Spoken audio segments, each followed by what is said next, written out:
John Wall is out for the rest of the season after opting to have heel surgery. Wall will miss the next 6 to 8 months in recovery.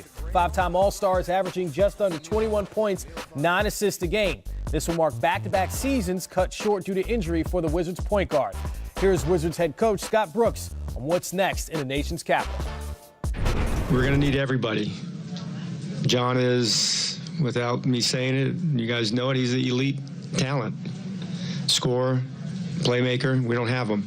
So we need everybody to step up and step into a role that they're going to enjoy because they're going to play more minutes and they're going to get opportunities. So here's a full list of a plethora of injuries plaguing John Wall the past couple of years. He missed 41 games last season. That number will sit at 50 games this year. He's due to make $170 million over the next 4 years when that Supermax contract kicks in.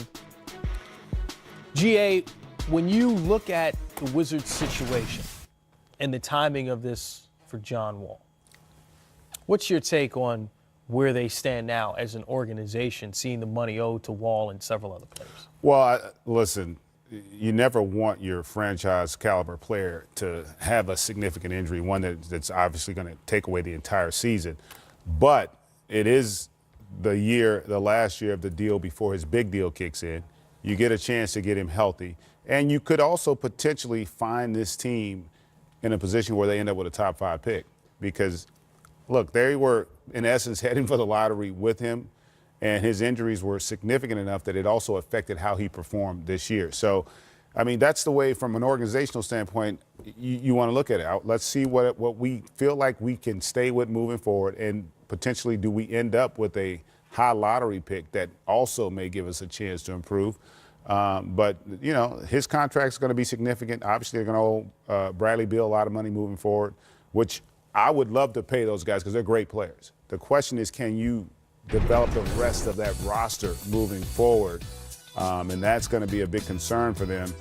And listen, it's going to be a challenge because as presently constructed, this team right now didn't prove to be a playoff team, and they came in with really high expectations. I mean, Jan Mahimi's set to make $15.5 million next season. John Wall gets almost a $20 million pay bump. Bradley Beal gets a raise. Otto Porter gets a raise. And Trevor Ariza comes off your books. Looking at the complete roster, Candace, if they're going to go in the opposite direction this season, they thought they were a playoff team, maybe not this year. Should they be a team selling at the trade deadline to try to be a better team in the future? I think that's the major question with this. I mean, time was kind of telling that this team was not going to be top in the East, and that was their expectations after coming off the previous 2 seasons.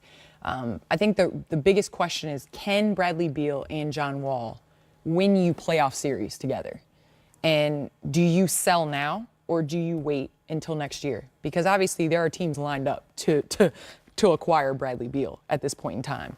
And he does have a pretty favorable contract. So I think that's the biggest question right now, is whether you wait and see, get the top 5 pick, put them together next year and see how it goes. But, as management said earlier, nobody's untouchable. And, they have to make moves in order for them to have a chance in the East next year. Yeah, and therein lies your issue. Like, when you say we have to make moves, not all moves necessarily are positive moves. And there's no guarantee that if you make that trade that you've improved your fortunes. You can question some of the decisions that have been made in terms of management with some of the deals that they've doled out. But their roster construct right now is a concern. There's no doubt about it. I just don't know at this stage if I'm ready to go out and pull the trigger on trading a Bradley Beal or John Wall. This is where, from a management standpoint, you got to be patient and you got to be sure, because if you go out and make a big-time deal and it doesn't pan out, look at Minnesota. All right, this is a team that made the playoffs last year. They go out and make a deal. Very likely they don't make the playoffs moving forward. Where are they going to be moving forward? You just don't know. You want to kind of wait and see. I could also chalk up the disappointment of John Wall's season to his injuries, because they were more significant than I realized. I had not known about the significance of them. So knowing what his injuries are, it's going to affect how you perform out on the floor. There's no doubt about it. So look at what happened with Mike Conley a year ago in Memphis. They basically lost their season last year while he got healthy. What did they do? They went out and got Jaren Jackson Jr., with a top 5 pick. Now all of a sudden they look like a playoff team with a healthy Mike Conley Jr.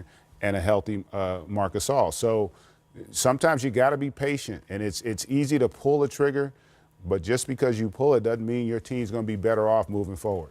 Enough looking in our crystal ball to next year and beyond. There's a game being played tonight. Simmons is averaging 16 points, 9 rebounds, 8 assists this season. First overall pick of the 2016 draft. Will lead his 76ers against the Portland Trail Blazers tonight at 9. With that, let's welcome in the 76ers point guard. Ben, before the season, you said that you wanted to make sure you mastered your scoring around the rim, that you weren't going to attempt three-point shots until you did that. Well, you still haven't taken one this season, shooting 62% from the floor in the month of December. What is the number you're looking for before you start taking those three-point shots?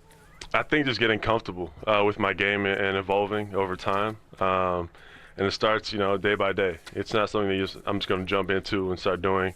I'm going to get there over time. I've been working every day, working hard and getting everything right and trying to get better and just trying to lead this team.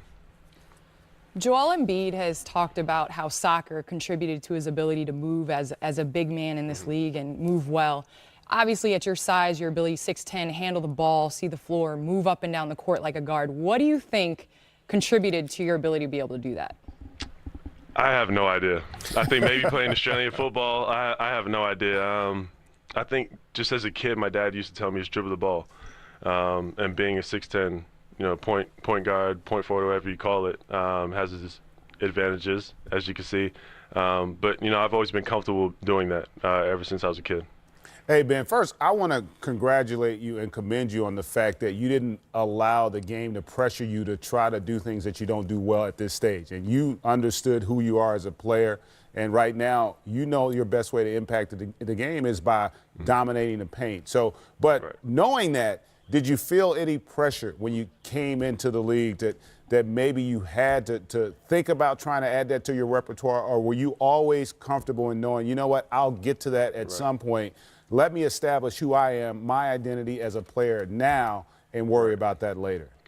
For me, it was kind of tough towards the end of the season. I'd hear all these things about shooting the ball, things like that.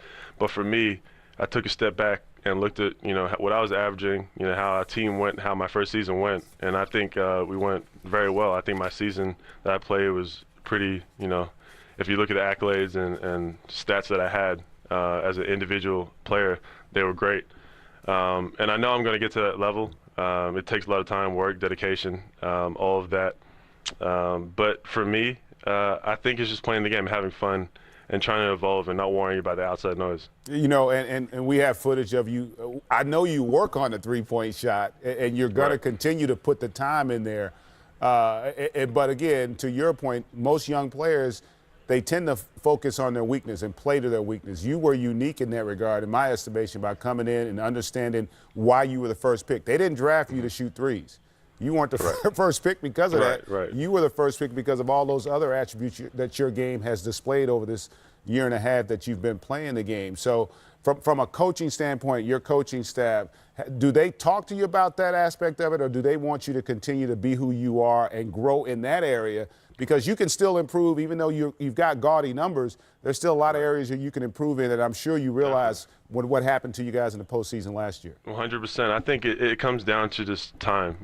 This is my second year playing. So for me, I'm not, forcing anything. It's going to happen over time. I'm going to continue to get better. Coaches do want me to take more shots.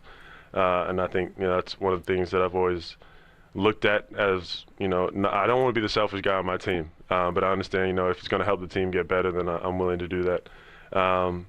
And yeah, I think, the way our team plays is we love to share the ball and make the right plays. And I'm always, that guy who wants to make the right play. Certainly doing that, averaging almost a triple-double in just your second year in the league, and 17 career triple-doubles so far in just your second year. Ben Simmons, appreciate your time. Thank you. Appreciate it. Thank you. Gia, you raise a great point. A lot of times when players come to the league, especially a #1 overall pick, we start picking at the things that they don't do well, right, Candace? And you look at what Ben Simmons is doing right now in his second year, once again, almost averaging a triple-double. just 1 assist, 2 assists shy, 1 assist, 2 rebounds shy of doing that. Well, Chris, you said it earlier. Would we be talking more about this had Russell Westbrook not done what he's done over the last 2 years? And he's kind of normalized a triple-double.